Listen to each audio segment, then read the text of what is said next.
shiny objects. Not only are we going to define them from a standpoint of internet marketing, but we are going to plow away and rant and rave. See you in just a minute.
Hi, everybody. Welcome to Saturday Morning Marketing Smarties. Well, it's Saturday morning in Southern California, and it's even Saturday morning in Canada, where Lowell Ann is. But I know it's not Saturday morning everywhere, but that's okay. It's a catchy title, and I hope you live with it. Anyway, I hope everyone's doing well on a Saturday and on the weekend here. And in a few hours, it won't even be Saturday in some places on Earth. Probably isn't right now already. But that's one of the quandaries of setting global time signatures. And so we're just having fun with it. Anyway, we have an interesting subject today, and we're going to get into it in just a minute. Shiny objects. But before we do that, let's meet the rest of the people in the green room for the Marketing Smarties. On our far left, I don't know if he's on everyone's far left. But anyway, Bill Graham is my co-host for the show, and he is also the manager of the comments, and he does a lot of work there. We won't get into exactly what he does, but we are going to talk about that someday, because we're going to actually produce a training module and a training course for how to do what Bill does. And anyway, Bill, say hi and tell everybody a little bit about yourself. Happy Saturday, everyone. My name is Bill Graham. My website is billdoesbelize.com. I provide unbiased information, or as I like to say, the unbelievable truth, to help people, as we found out last week, get their sandals in the sand and do their research on a full-time move to Belize. Cool. And we got lots of feedback on your poem. And everyone seems to love that. It was well done and well presented. So thanks a lot, Bill. And next. Thank you, and thank you, everyone. Yeah. Next on our group of green room guests today is Tim Longwell from Longwell Art. And Tim, come on board and tell everybody a little bit about yourself, please. Good morning, Roland, and everybody else. Welcome to glad to be here. I am Tim Longwell with Longwell Art, which is who I present my art through. It's just but our goal is to help others gain contentment through creativity. And because of the many health benefits that come from creativity, and it doesn't have to be with the goal of creating art in mind. So you can find us at Longwell Art, and we'll keep everybody abreast to future developments. What I really like about what you're talking about, Tim, is that you start from the point of helping others and helping other people improve life. And that's your focus. You know, so many people are focused on Well, I love doing this, but I got to make a buck. I got to make a buck. And then that taints the essence of what they're trying to do. So I really can appreciate very much where you're coming from. Okay, also with the green room guests is Lowell Ann Fulsang of being your own CEO, and lowelann.com has a success circle hangout every Tuesday. So Lowell Ann, come on board and say hi. Tell everybody a little bit about yourself. Well, good morning. It's great to be here on this lovely Saturday morning. I just want to say that being your own CEO is geared especially for solopreneurs. And we get together because we enjoy each other's company. We love sharing things and we love experimenting, and we actually end up doing a little bit of business together now and again as well. So I just want to promote something that is going to come up on Tuesday. It's going to be a little bit different from our other sessions. It's going to be called How to Be an Awesome Hangout Participant. So it will be presented in slightly different way. So hope that everybody will be able to join in by watching and commenting. We are really going to dig into a subject here. And this particular one has been one that reverberates from every hangout that we have. And so it's going to be interesting.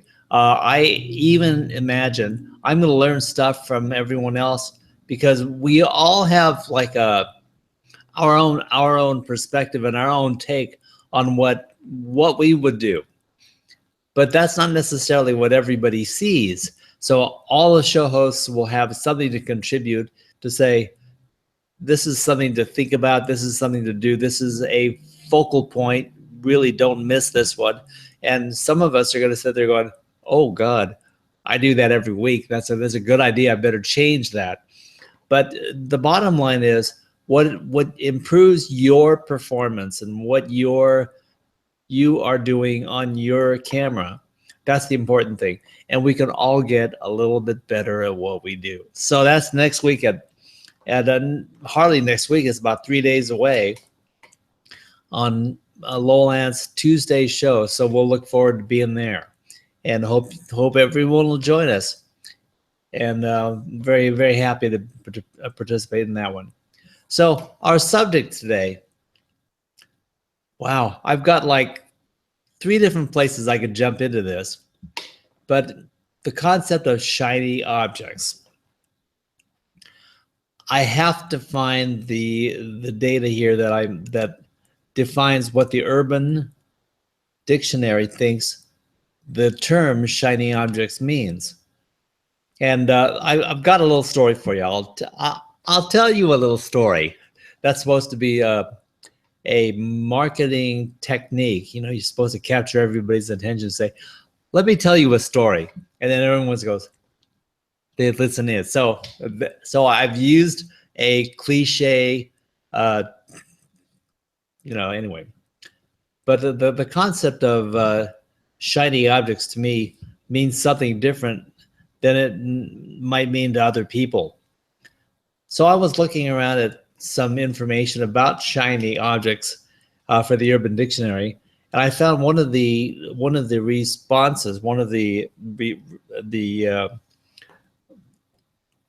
what do you call it?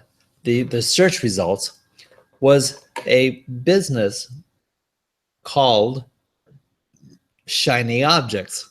And there was a little bit more to their title, but they named their business and planned it around the concept of the shiny objects. And so what they actually used was their icon is the raccoon. And they were saying that basically a raccoon sees a shiny object, grabs it, and won't let go. For any reason, he won't let go of it. And so I thought, okay, that's pretty cool. I think I understand what they're getting at. In other words, they design, as a marketing agency, they design things that people want and grab onto and don't let go. Now, from the standpoint of the business owner, that's an appealing thought. I want people to grab my stuff and not let go. But from the marketer's standpoint, they're really talking about selling something and ignoring, the product is secondary. It's like, I'll build you a presentation of your shiny object so people have to buy it and they won't let go. So personally, I don't think it's possible. If you've got a bad product, nobody's going to pick it up. If you've got something nobody wants, even if it's a great product, nobody's going to pick it up.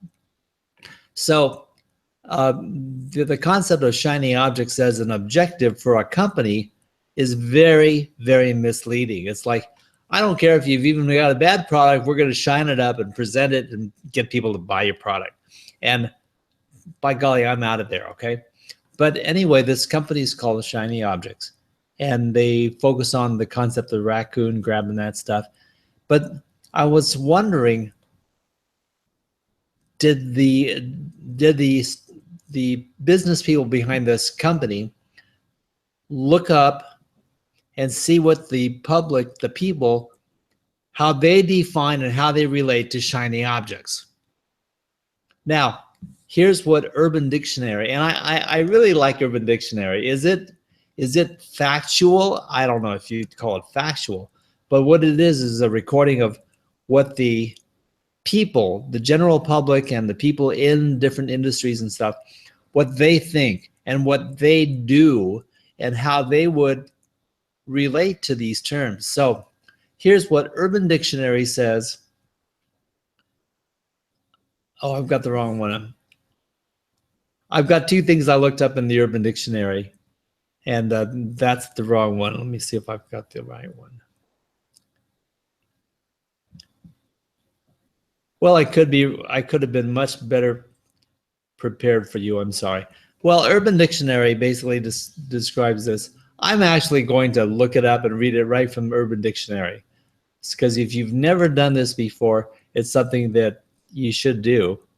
And the reason to do it is basically because you get a lot of grassroots definitions about things. So if I were to go to shiny objects,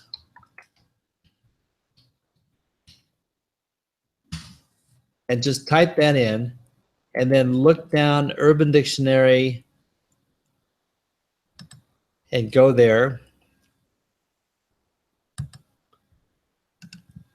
Here's what they say about shiny objects. I'm going to do a screen share. That'll be fun. Wow, my mouse is just, I've got a 5-year-old touchpad mouse and it's not cooperating. Let's see if that helps. Okay.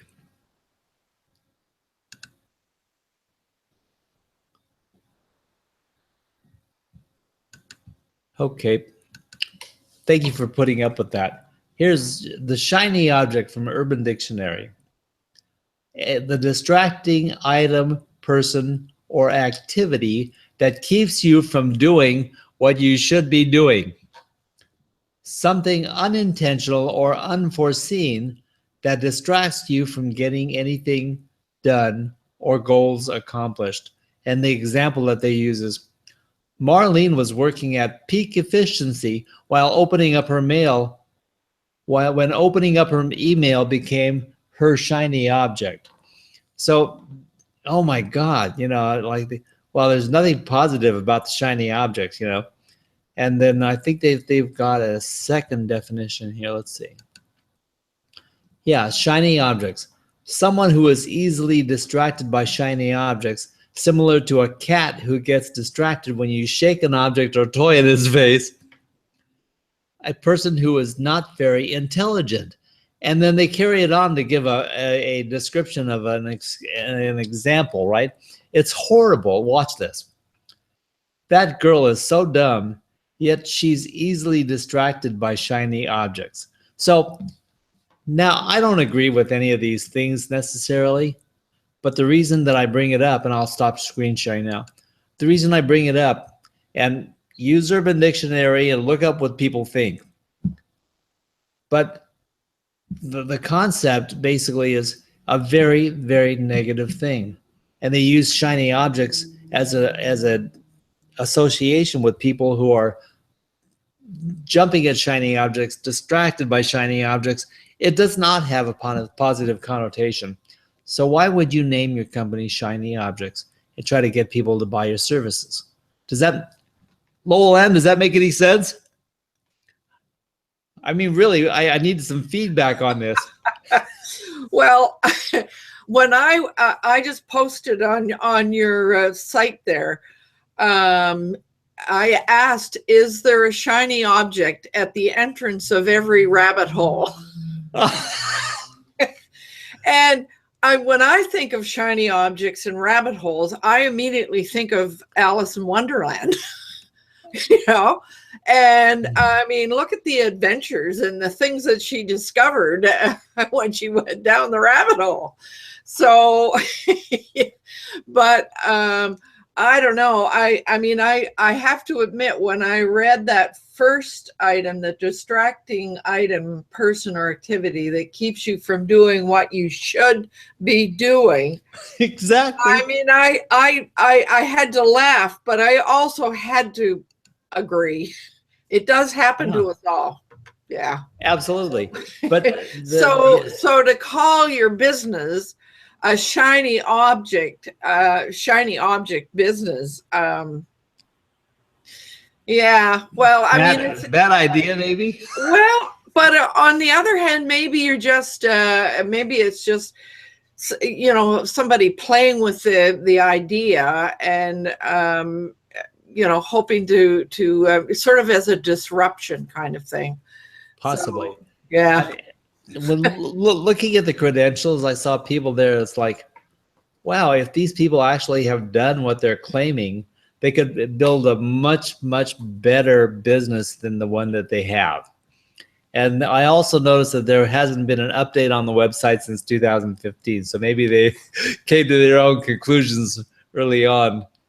But either way, it's still up there. By the way, it's a shiny object with absolutely no videos and absolutely no security. So I don't know. You know, I think it was an afterthought, and they lost some steam on the whole thing and let it go, maybe. But either way, even from the start, it wouldn't have been a very good idea in my book. Bill. Yeah, I just wanted to acknowledge that Chili Beans Pooty Boots is here again this week, and her comment was that her children are her shiny objects. So, and I don't know if the kids are running around the kitchen, or are they posting their pictures on Facebook, but those are her shiny objects. And also Lori B is here on the YouTube side. So welcome to both of you, and thank you for coming and commenting. Hi, Chili, and hi, Lori B. Thank you for coming and visiting us today. Yeah, there's a reason that I'm talking about shiny objects today. And this is basically bringing it to the point where I can say, I'm going to give an example of a shiny object. And you wouldn't think if it's going to be a shiny object, but once we get done taking a really good look at this, you'll be able to understand a couple of things. The first thing is that these things are all over the place, and you've seen them before. You probably read through the entire thing. You might have bought a couple things from these pitches, and I will not say that they are all bad news. They are not all bad news. Some of them actually are promoting really good quality stuff. Now, that being said, my 80-20 rule I always put the 80-20 rule out there because as far as I'm concerned, we err on the side of caution. We do not buy things that we're not sure of, because otherwise it becomes those multitude of things on your shelf that you bought that didn't work, you lost interest in, couldn't get a refund, and were inevitably a waste of time and money. And that's the 20% maybe worth reading about, maybe worth getting, or maybe worth learning something from. The 80% is literally bullshit. Now, within that 80%, there are a lot of people who are trying to offer something, but they're falling into these frameworks of here's how you present the stuff, here's how you, and so what they're doing is they're passing something on to you using a strategy and a technique that really diffuses the value of what you're presenting. If you have something with value, you don't need these catchphrases and these fancy terms, and you have to use the terms out of the book that says that people will look harder and grab on. You know, it makes some sense to use good terminology, descriptive terminology, and even a few little bait terms and things to get people lured in, and even make a promise when it's appropriate. But the 30-day guarantee is really not treated as much of a value anymore. Various guarantees, money-back guarantees, all these things don't mean that much to people. They're doing more research, and they don't want a refund. They want your thing to work. So people are doing more research, and they're buying what they want to buy. So the quick sell funnel concept is losing ground in these days, and you have to define what's important from your company, what you're offering, and you have to find a way to deliver it to people so they get value. And that's what's going to sell in the future. That's what's going to make your company successful. So here's my exposure of shiny objects and landing pages, because landing pages are the thing right now that everybody thinks, oh yeah, landing page is the way to go. That's the technique, that's the strategy, that's the thing that I need. And for sure, I'm getting landing page offers, you know, emails that take me to a landing page every single day. So I want to tell you about a couple of them. First of all, Ryan Dice has been hammering me almost daily about this program for what's it called? The Content and Commerce Summit in 2017. And I've been getting these all week long, every day, a discount thing saying get a 67% discount, but the discount expires. This offer expires at a certain time, so get it while you can. So I watched the expiration date approach and all his consecutive emails, and yeah, and I read them and trashed them and stuff. But I got this one the other day. It said 67% discount expired, and I clicked because I was curious. Well, if it's expired, then why are you sending me this? So I clicked on it. I went there, and it's like the early bird discounts expired. Now you can't. But I realized, well, when is this summit anyway? You know, September 18th. They're selling this thing several months in advance, right? Because they're building up steam to get you railroaded into a concept. And so I read the fine print and said, now it's changed. It's a 54% discount only. So you're not as big a discount as you had, but now you got 54%, and that expires in 29 days. So it's probably 27 days now. So now it went from a 67% discount, and oh my God, they made it sound like you're losing a part of your lifetime, you know, if you don't take advantage of this offer. And then they just say, oh well, we're gonna do now it's 54%. Now you've only got 29 days to take advantage of the 54%. So people think, well, they lost something. They feel like, well, if I did want to go to this summit, I lost several percents here, and it's irretrievable. It's gone forever. So now it's 54%. What do you want to bet that in 27 days or so, the 54% drops down to a 33% and continues on, and they shrink it down. and they'll come up with some kind of last chance clause or whatever. So Ryan Deiss is funneling people to come to this summit and using strategies to get the most bucks out of them that he can. And one of the ways to do that is the takeaway clause. The takeaway clause in marketing is basically say, okay, well, we'll just remove this from your opportunities. And people, when they're talking about buying anything and the opportunity is removed, that's called the takeaway clause. And what happens is people feel like they lost something. So there's this urge to fix what it is they lost. And so they rethink the thing, and their impulse is to say, well, wait a minute, can't we back up and try this again? And let me reconsider the offer. And that re-engages the buyer with the salesperson. But anyway, the variation to the takeaway clause is you have these diminishing discounts that people feel like, I'm losing more and more every day. And so that makes people urgently go for the buy. So that's one, it's just a strategy. It's just a tactic. And if you see that, then beware, because as far as I'm concerned, if something's worth some amount of money, why in the hell are you discounting it 2/3 in the first place? Bill has a comment from somebody. Let's see what he's got. It's from Chili Beans, and it's a great question, and I'm going to ask you to address it. How do you deliver without a sales pitch? Everyone has a pitch, and it seems that landing pages collect info or lead generations, so the person behind it can pitch you. Yeah, it's absolutely true. I don't have any problem with a pitch. I think that a pitch is totally appropriate in the right place. The problem with marketing nowadays is people pitch to everybody. Whether you need them or not, they're pitching at you. And if that's the case, it's more a matter of common sense, good taste, and appropriateness. And if in the right atmosphere, a pitch is absolutely perfect. But in general emailing, when we're receiving things that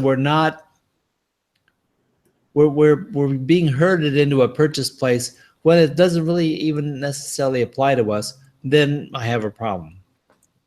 And I think it's really more a concept of conscientious marketing to make sure that the people that you're talking to actually want to hear your message.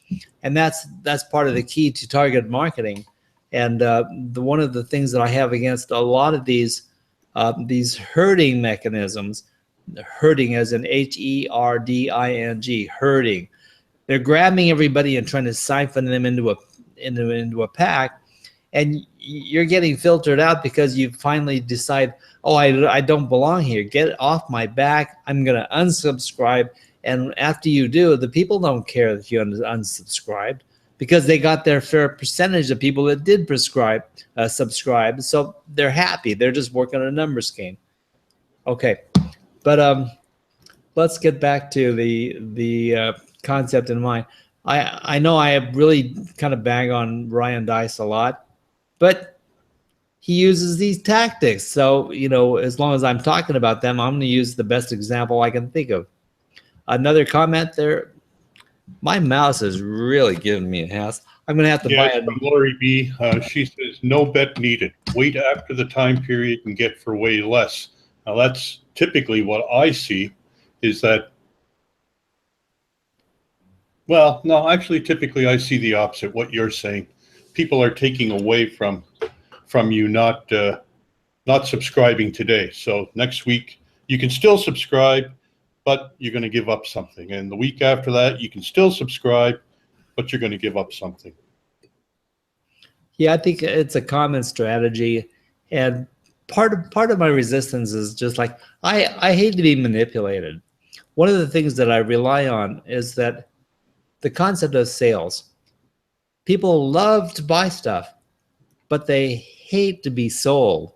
I mean, they're not even thinking about whatever it is you have to sell. But if you bring it up and they say, oh, yeah, well, what do you have in mind? And you're breaking into a concept, and then you start pushing something on them. The potential buyer is thinking, Well, that's really not what's on my mind right now. I've got my own agenda for the next half an hour, and I want to focus on this. And you try to sell them something. It's like, yeah, it's interesting. I'm interested, but not right now. And then if you push a little further or a little harder, now you're irritating people. And I think that this push marketing can be more detrimental than people think.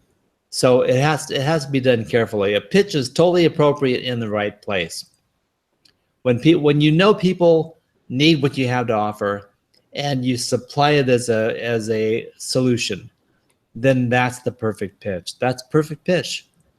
But I mean, if you're going and introducing a problem to people so that they can relate to it, so that you can sell them what you're trying to sell them, which was not on their mind at the time, and not a solution that they were seeking, to me, that's kind of pushy. So here's an example of the push going on. My other two favorite pushers. I guess I could get in trouble for calling them that. But anyway, the guys I'm talking about are the Jim and Mike people who are constantly pushing things to me, because I guess I signed up on an emailing list. The reason I do this is to find out what it is that they're going to send me. I mean, I'm analyzing their outreach. And when I sign up on an emailing list, I expect to get value. You sign up on an emailing list because you want to learn something that you think that people on the other side are going to hand you and deliver you and so forth. So if they want me to opt in, I would opt in. And this is the stuff I get day after day after day from this one opt-in. So I'm going to, let's see, let me prepare this here. And, first of all, the email that I got from these guys. My mouse is giving me some major hassles here.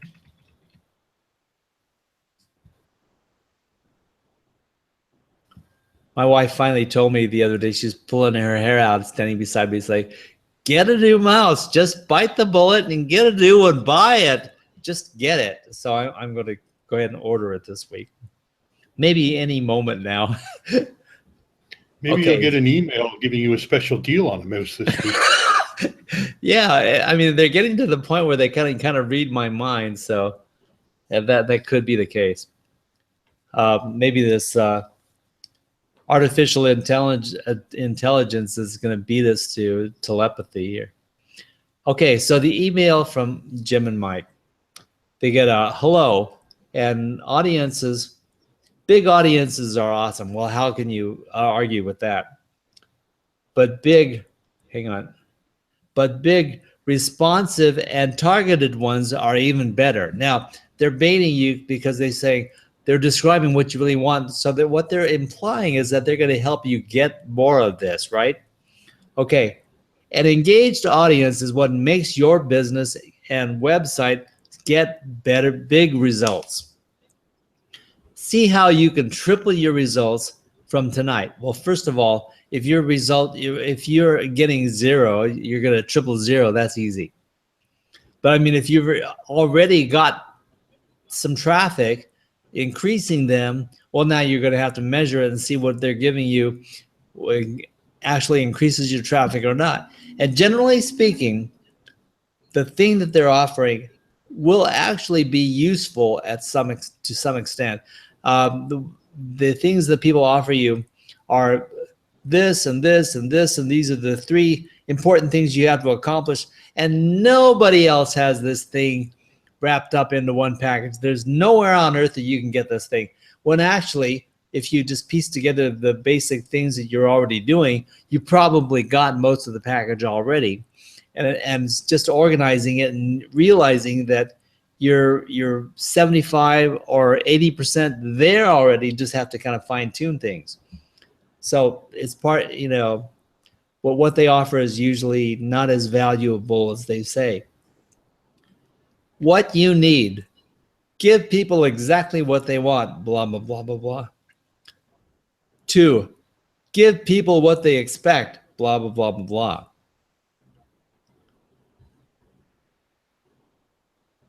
And so basically what's happening is they tell you what you want to hear that has absolutely nothing to do with the product. And what they promise is growing an engaged subscriber list who has the time, resources, and tech abilities to proactively generate leads and grow their community. Now, that's a mouthful. And we're going to get into these terms more specifically in a moment. But I wanted you actually to show you screenshots of their presentation. So I'm going to go to that right now.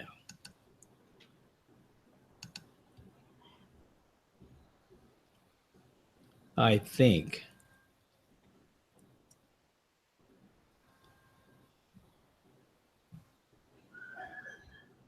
Maybe. Let me do it this way.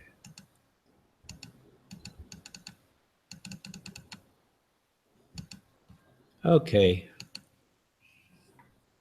So this is the actual landing page, or the top of a landing page presenting by Jim and Mike on this thing that they talked to me about in the email, which they haven't really explained what it is yet, but they tell you what it's going to do for you. So you click through and you go this. And so the product that they're offering will grow your subscriber list, increase engagement, and get free traffic on autopilot by turning your blog posts and pages into irresistible lead magnets, all 100% hands-free. And then, you know, I love this. Installs in just minutes. Well, every WordPress plugin installs in minutes or less. Then set and forget for rapid list growth and more traffic. Now, I see Lowell Ad having a chuckle there. I wanted to make clear, people don't automatically buy anything that says you can set it and forget it, because social media is all about being social. That requires your participation. It requires some attention and your interaction with people. And so a lot of things that you set and forget are going to be neutral in their effect or possibly damaging. And unless you're hands-on using it, I would not buy anything to set and forget it. Now, if you're writing great blog articles and you can set and forget your timer that automatically posts your articles, okay, that's okay. But this is implying that the content is really not as important as it really is. Next one. Okay, there's a video that comes on afterwards, and they start talking to you and flashing all these infographic. It's called a sales letter, basically, or a sales. Well, it's a sales letter, basically. And so they're saying, with everything involved in content creation, who has the time, resources, or tech abilities to proactively generate leads and grow their community? Well, now, if you're the average person learning how to do this, you're going, oh, that's me. That's me for sure. I don't know how to do those things. And they're really challenging, and you know, the tech abilities and so forth, and the time it takes. Oh my gosh. So people are relating to this completely.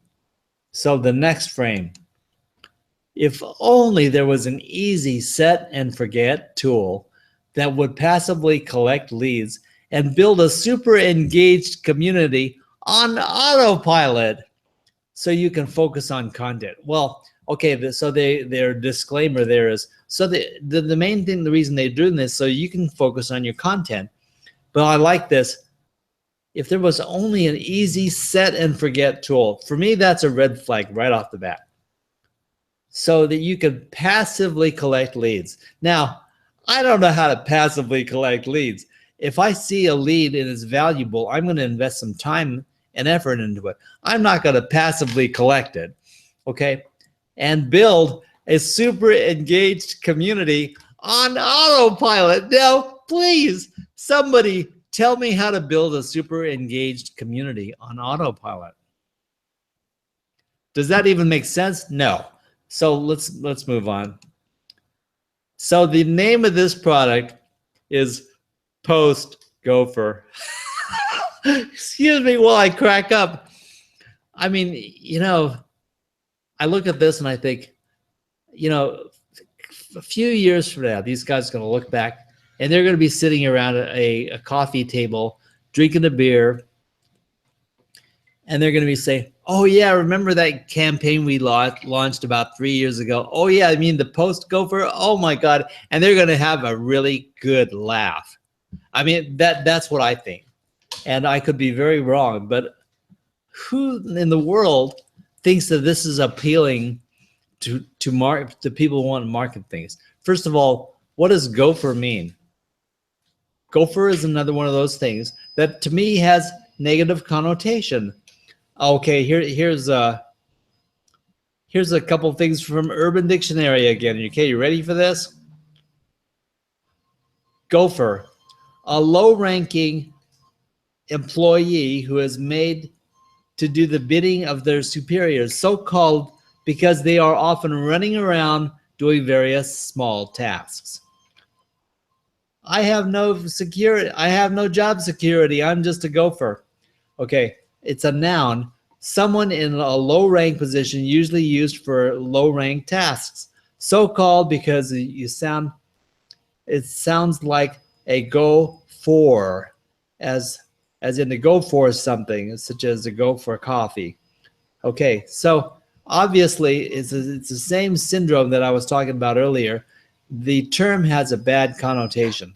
So anyway, they called it Gopher, the Post Gopher WordPress plugin, a game-changing new tech that does 3 things. Let's see what it does. Whoops, sorry about that. Okay, converts posts or pages into gorgeous lead magnets. Now that's a lot of fancy words, but it doesn't mean crap. Okay, 2, auto-generates high-performing lead capture forms. Well, now, high-performing lead capture forms is just a name and email insert form that will process that information effectively and securely. That's a high-performing lead capture form, but if nobody fills it out, it's worthless. Okay, and then the third thing is delivers the traffic-generating lead magnets via email. In other words, this somehow delivers, it integrates with the email platforms so that you can deliver this message. Now, it really sounds like it's doing some great stuff. There's nothing there that really you can't do easily by yourself. And I won't get into the description of why that's true, but just trust me, it is. Let's go on to the next one. Post Gopher. Let Post Gopher do all the hard work so you can focus on content creation. Now, please, for me, the content creation is the hard part. It is the work. It is the brain tax. It is where I invest all my value. And Post Gopher, the thing that they say, set and forget, autopilot, blah, blah, blah, that's not the hard work. It's hectic and it takes some time. It probably takes 20% of your time if you're trying to piece it all together. But it is not going to do all the hard work that we want to do as a business person. So if you're ready to boost your engagement, grow your list, and get free traffic on autopilot, click the button below and let's get started right now. So they make it sound like you're a team and they're on your side. Let's get started. And right now, click the button below. They're using all the terminology out of like how to build a sales letter 101. Now, they also include in there the various things that they are integrated with. And so they're dropping all these names. I call it name dropping because they're not really endorsed by any of these companies. Well, maybe a few of them, but they're not really affiliated and endorsed by any of these companies. They are just compatible with these companies. In other words, their plugin is designed to work with all these companies. But it's really cool that they can put them all there because it looks, when you're looking at the sales letter, oh yeah, by golly, all these guys work with these people who want to sell this thing to me. And it's very, very dishonest and misleading. Another thing that I would want to point out is has anyone ever heard of Rapid Mailer? Okay, for those of you who might be just listening, there's a very, very standout logo here that's called Rapid Mailer. And I did a little research on it, and it's by a person. Basically, if you were to go to Rapid Mailer, it's another landing page. It is not an email platform. It's a landing page for another plugin. That's all it is, and it's I will elaborate later. But anyway, it's not even a true email platform or service. Most of the rest of them are. Although I don't really like GetResponse very much. I'm not a Constant Contact fan. I don't really appreciate Infusionsoft that much. And I know that people are going to say, well, I use Infusionsoft and it does this and this and this for me. It's like, great. All these platforms have value, and most of them are pretty good.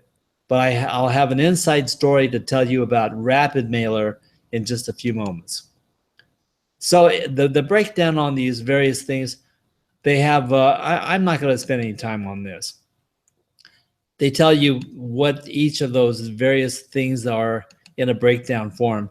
I thought this next frame here is very, very, very, very important. Now, if I were to put Gary Vaynerchuk in my advertisement, I make damn sure, first of all, that he is endorsing my product.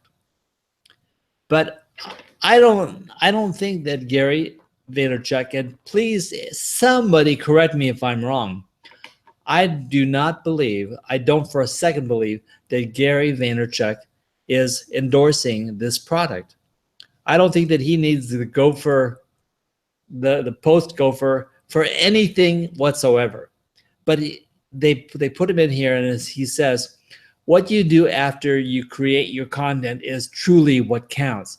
Now, the way they're implying then is like, then Gary Vaynerchuk says that what we're doing is the most important thing on earth and that you should buy this plugin. So you can see how deceptive that is. And then that being under their statement, that there is nothing else online that combines all three of these blog boosting functions in one place. Well, maybe not, but it's not that big a deal when you break it down to it. But the fact that they put Gary Vaynerchuk in there, and they use this sentence that he quoted. Now, it's very well could have been out of context. For instance, what you do after you create your content is truly what counts. Now, the question might have been, how do you promote your content? And then Gary simply said, what you do after you create your content is truly what counts. When you talk about how do you promote your content, what you do afterwards is,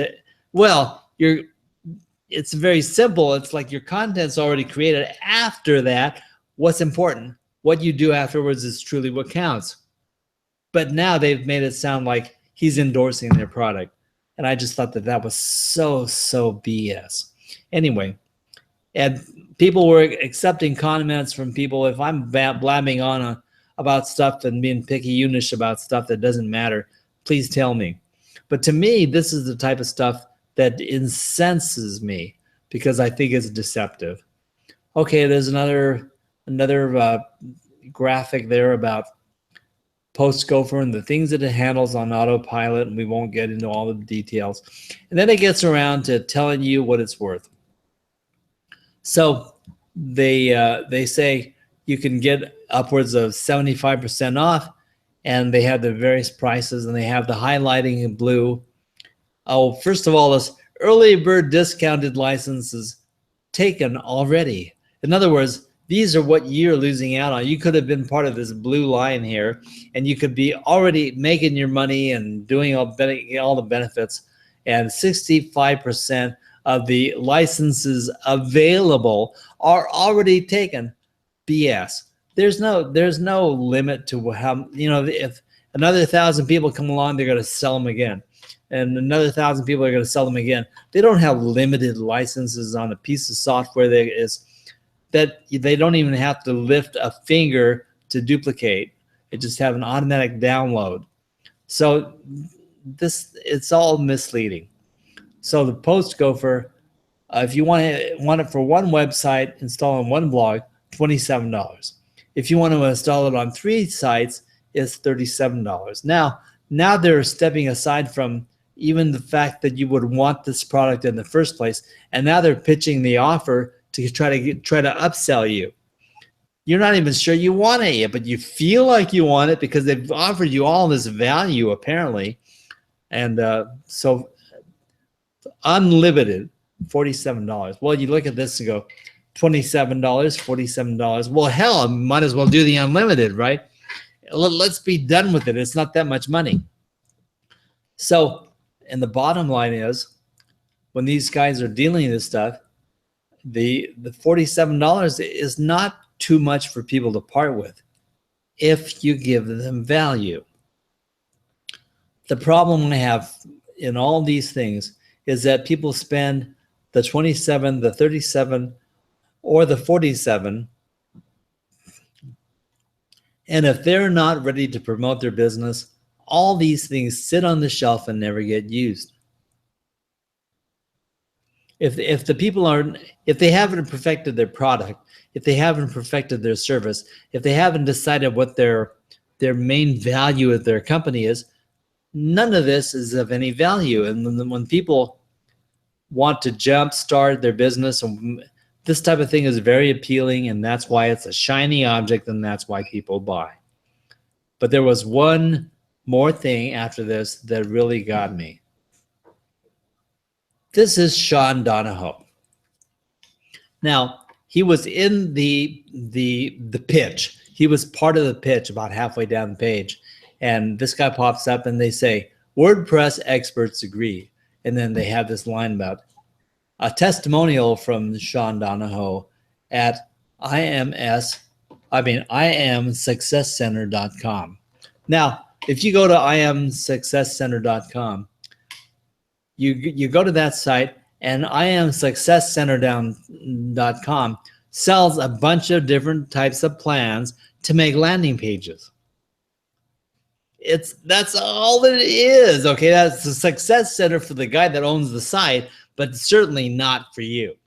But I did a little bit further research about Sean Donahoe. First of all, he might be a WordPress expert, but I didn't find anything about him by Googling him. I didn't find anything about him. No shows that he's been on, articles that he's written, a blog giving people value about any of the subject. He just sells a bunch of stuff that basically teaches you how to do landing pages like the one you just got through looking at. So when it gets down to it, it's like, if you listen to this guy, and I'm not going to play the video or tell you what he said, but if you listen to this guy, he's a pitch expert, and that's all he is. And Sean Donahoe has, let me see, he's got some products. Let me see.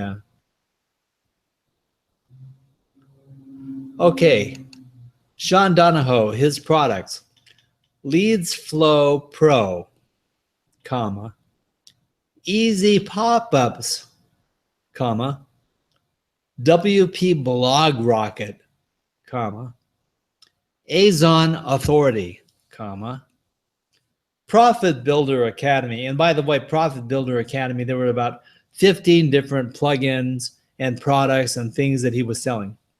And then, and basically, Rapid Content Wizard Lightning.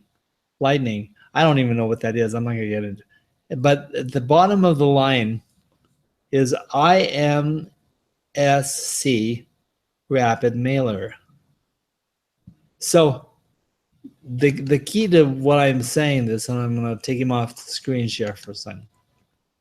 The key to what I'm saying is that earlier I told you about this. I showed you this chart that had rapid mailer, and nobody ever had heard of rapid mailer before. That's his company. And so I clicked on rapid mailer. I looked it up in Google, and I clicked the link, went to rapid mailer. IMSC rapid mailer. And all it is another landing page to get you to buy a product that's going to supposedly help out your mailing. But it's just a plug-in for mailing. It doesn't really do anything.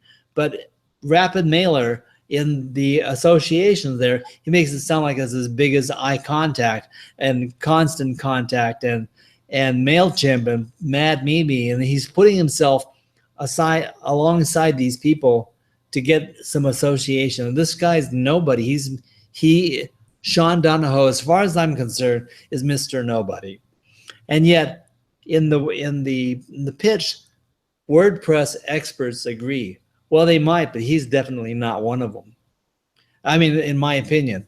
Now, a legend in his own mind, he might be a very good expert, but he doesn't really, well, the rest of the world doesn't agree with him being a WordPress expert or doesn't acknowledge him as a WordPress expert. So enough of the screen sharing of that stuff. And I guess what I'm mainly trying to accomplish here is that there are a bunch of shiny objects out there. And there are entire businesses designed around presenting shiny objects just so you will buy.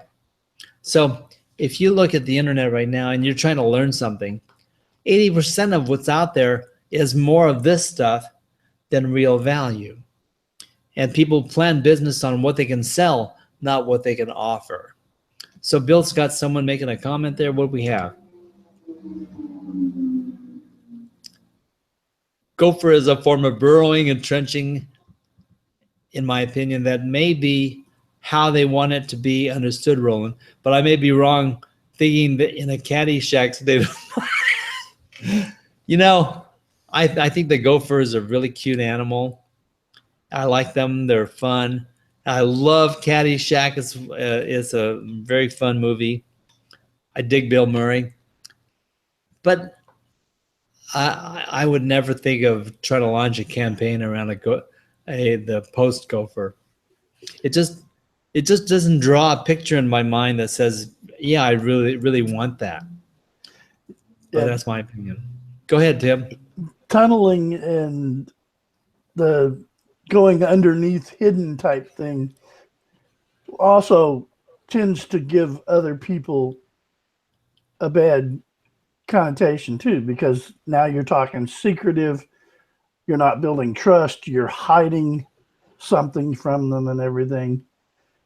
And in today's marketplace where we're working on building trust because it's being demanded by the consumers in the way they even do their shopping.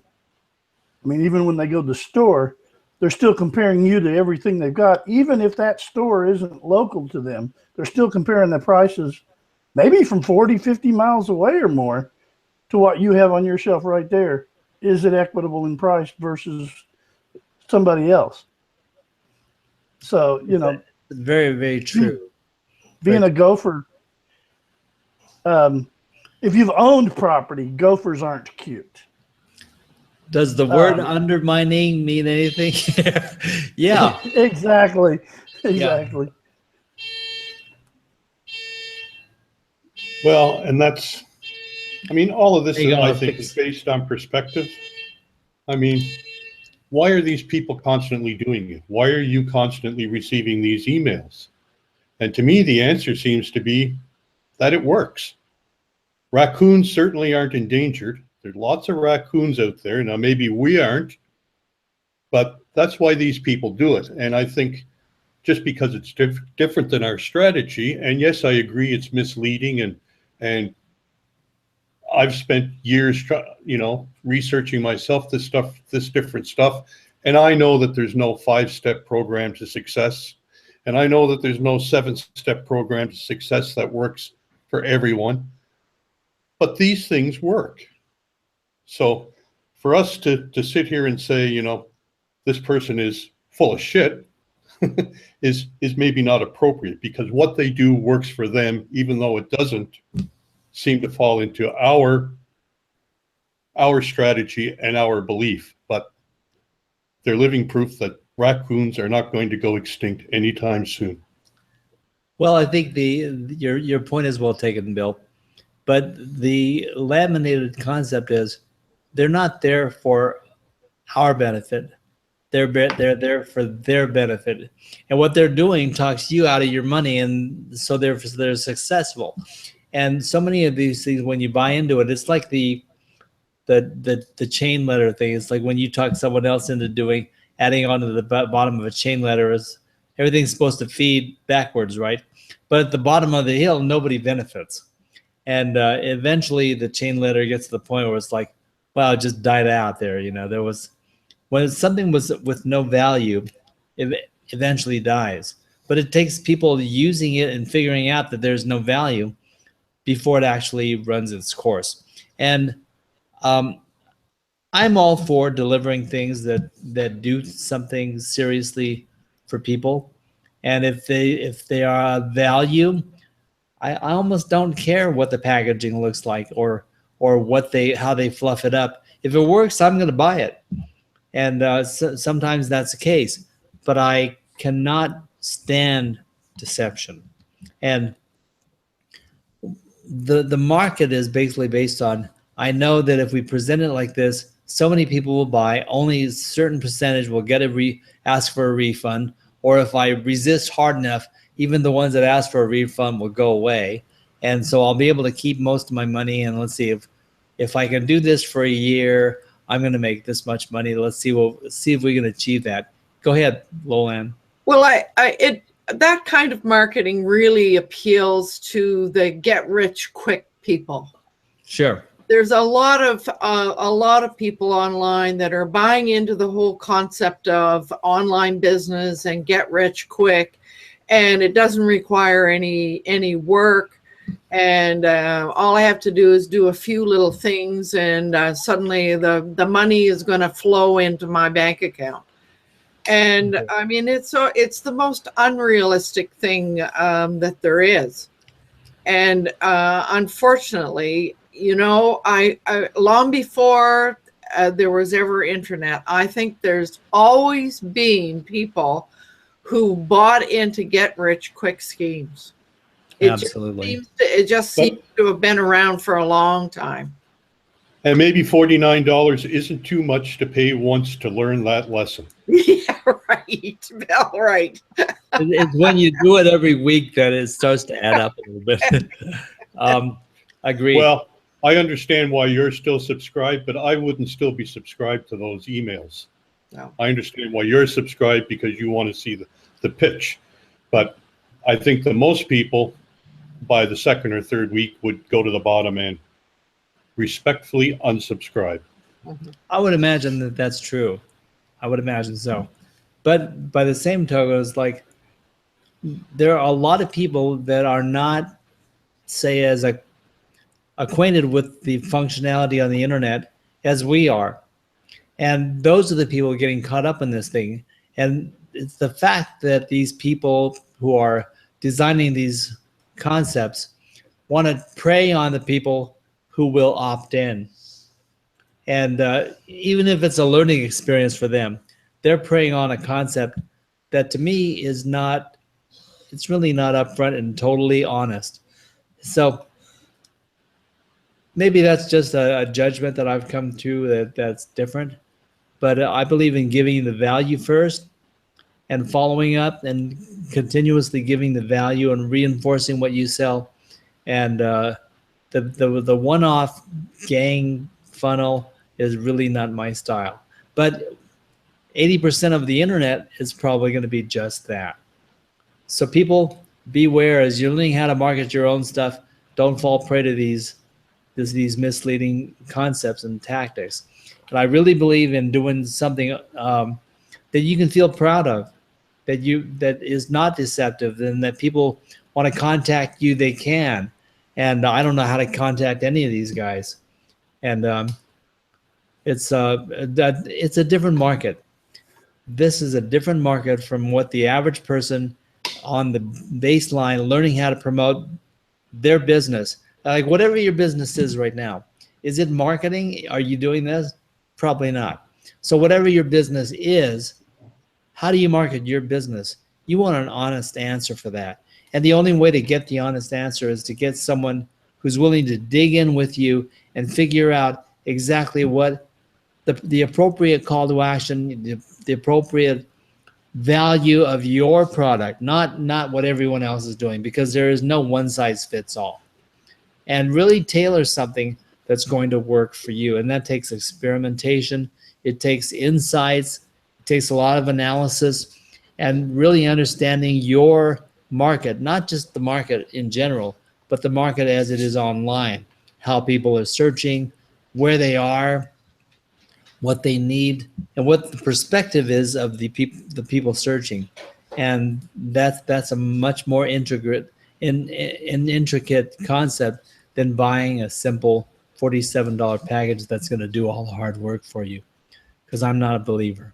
So anyway, I'll let everyone else do a final comment if they like. I got the rant out of my system, I think. And Ryan Dice and Jim and Mike, I'll get off your backs now. But as far as I'm concerned, I've said what I need to say about that whole thing. Go ahead, Lolan.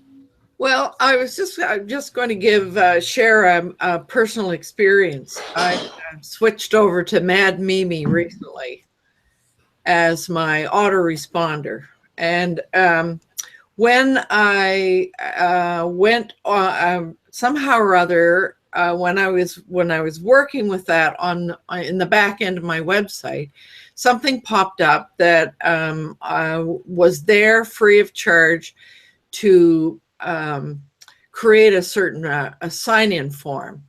Well, then, so I looked at that. It was free. I didn't have to do anything with it. And I looked at a couple of things that it did, and I wasn't sure. So then I watched something over at Mad Mimi and got an indication that there's some platforms out there that are not the true thing and so forth. So I went over and turned that thing off and went and did it the way they said to do it in Mad Mimi. Well, did I ever notice what the difference was? So I ended up going back and refinding this particular thing that I got free of charge, and actually quite happily paid a one-time fee for it, because what they offered was so professionally done, looked so good, etc., etc. So I thought, boy, did I ever fall into a slightly different sales approach or strategy. So yeah, I mean, in that case, I was being a little too suspicious, maybe. I don't know, but anyway, I ended up going back and it's called opt-in, and it creates a very professional, really nice looking opt-in form that you can do in various ways. So the free one didn't allow me to do the things that I wanted to do with it. So, I mean, the sales strategies, there's a gazillion of them. So, well, that's a really good example of something of value that's worth paying for, right? Yeah. But it was. So what would you say, just to kind of wrap this up, because what people want is a way of doing things right, not just me bagging on the ways that you shouldn't be doing it. They want a solution. Well, Roland, you're telling me this. Well, what am I supposed to do? How do I, do I need a landing page? And if I have a landing page, what is this supposed to look like then? And the concept is basically offering value. Yeah. Giving a sample and delivering 100% of what you say. But, for instance, this email concept, what would you say would be the way to offer it to the people so that it makes sense? Well, what to get people to sign up, you offer them something that's of value to them, but you Yeah. also do it in such a way that they're the one that determines whether they want it or not. It's their decision, and all you can do is offer and say what offer it in an honest and upfront and ethical way. Right. And so I would think that if you had something like what you found as your solution, I would be saying the best email opt-in for the price. Mm-hmm. Learn more here. And Yeah. if people want the best opt-in form for a reasonable price, they're going to think, well, maybe so. I'm willing to pay for something that's worth having. Yeah. And then they go there, not discounted, get it early bird special. It's like, I'm not a believer anymore, so it doesn't make sense to me. So I got an example. So I could actually see what it was that it did. And then and because I was kind of suspicious of that and went a different route, I disabled it and then realized, oh my goodness, look at the value that did actually offer. So I went back and reestablished it. So, I mean, examples of what you're offering, even if it's not the full blown, it's enough so that you can see its value. Good deal. Now I've got Tim is waiting on a comment, but I wanted to present what it is that Bill's showing first. Let's see. Yeah, this is something that I think is common to the internet now. Everything we hear is an opinion, not a fact. Everything we see is perspective, not the truth. So I think we have more responsibility now than we've ever had in the past to kind of do our own critical thinking, our own due diligence. I mean, one guy is looking at this image and seeing a 9. Another guy is looking at this image and seeing a 6. So it's easy to say, truth is based on perspective. But in reality, the person who drew that number at one point either drew a 6 or he drew a 9. He didn't draw both. So we have to step back, I think, look at the big picture of things and determine what the truth is and not be misled. Don't be a raccoon on the internet. Right on. Oh, if there's a wrap-up phrase, that would probably be it. Thanks, Bill. I love that small cartoon. Tim had something that he wanted to add from earlier. Go ahead, Tim. We need to point out that, and it's interesting in the fact that there were some actual steps that this campaign for Gopher used that are ethical and effective. It was in SEO, they call it black hat techniques. In car sales, they'd call it slick. He's slick and shiny, slippery. So the thing to remember is that there are good ways to go about presenting a product, no matter what it is on the internet.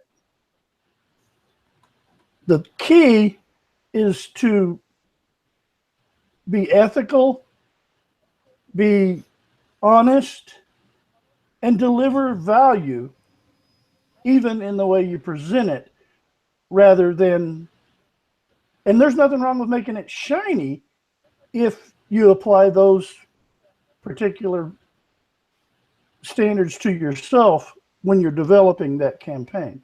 At that point, your presentation, your emails, your landing pages and things can be effective and friendly without offending. I like what you're saying here. And I can see using the structure. The structure is not the problem. The concept of a landing page and the structure of what they did is not really the problem. The problem for me is the assumption that you can get people to pay almost accidentally or unintentionally. You can talk them into spending the money, taking the chance, and get some money. by offering something that they want and they'll buy, and playing the numbers game in the numbers market. And that's where I just have a problem with it. And the integrity and the ethics all come into play with that. So it really starts with what is your intention? And in your case, you're describing somebody that wants to deliver value and definitely deliver. You know, it's like, I have something of value and I'll give it to you. It's worth this much, but when I give it to you, it'll be worth every cent you paid. And the concept is the people before, during, and after the purchase, they should really want what they bought. And then you delivered, you know, you delivered what you promised.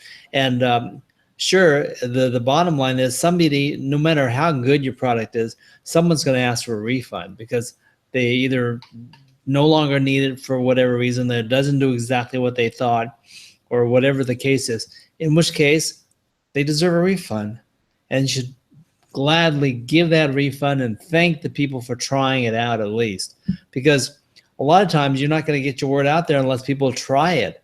And so for them to pay to try something, you should consider that an honor and a privilege, that they're investing their time and money into supporting what it is that you produced. So I think we've covered this pretty much in and out and so forth. Dr. Aranda was unable to, Dr. Margaret was unable to find the show today. I'm sorry about that. But hopefully you're able to come back and watch the replay.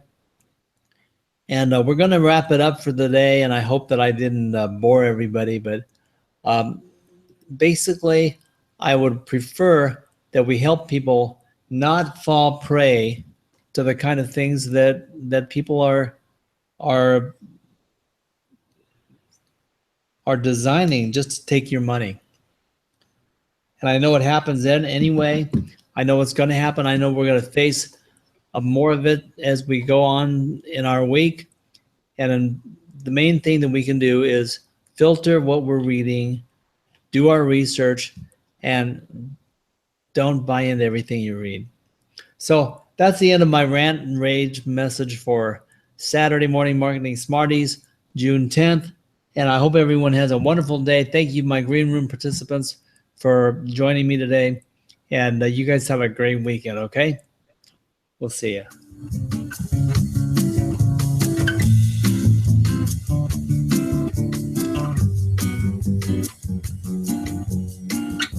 Get the white box.